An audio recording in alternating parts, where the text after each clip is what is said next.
Ay, grabe itong pinahid niya sa mukha niya. O, cream lang siya, pero para siyang foundation. Grabe yung coverage niya. O, tingnan ninyo. Totoo kaya? Gayahin natin, dali.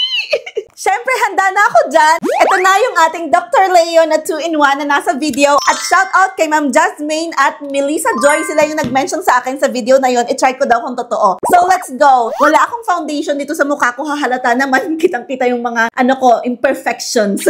Kitang-kita yung mga chismis ko dyan. Yung mga pimple marks, mga pekas, ganyan. So, tingnan natin kung tunay nga ba to. Isolation cream ang tawag ng Dr. Leo dito. So, ito-try ko muna siya dito sa side na to kasi yun yung may pimple mark. Ay, meron din pala dito. Ano ba yan? Kabilaan.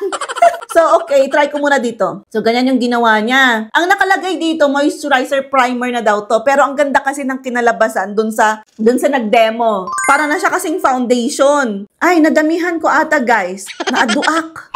Okay. Ang puti niya sa mukha ko. Check natin dito. Maglagay lang ako dito ko para pantay. Konti lang kasi tingnan niyo naman. Grabe ang kanyang coverage. Ano daw kasi to? Primer na moisturizer. Okay, ayan na. Nalagyan ko na. Kailangan ko makita in close up. Kailangan ko ng salamin. Wait lang, kuha akong salamin. Okay. Oh, okay. Ah, maganda naman siya pala. Okay, ayan o.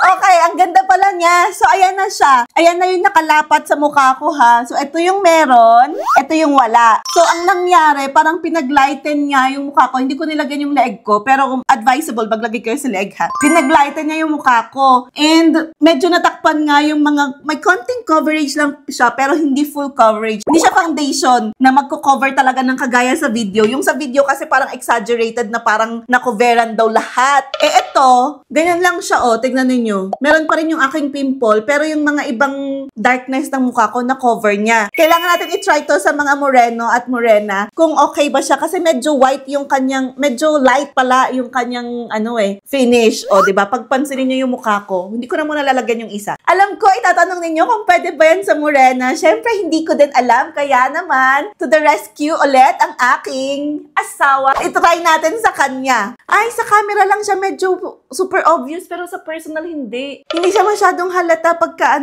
sa personal. So, sa kanya,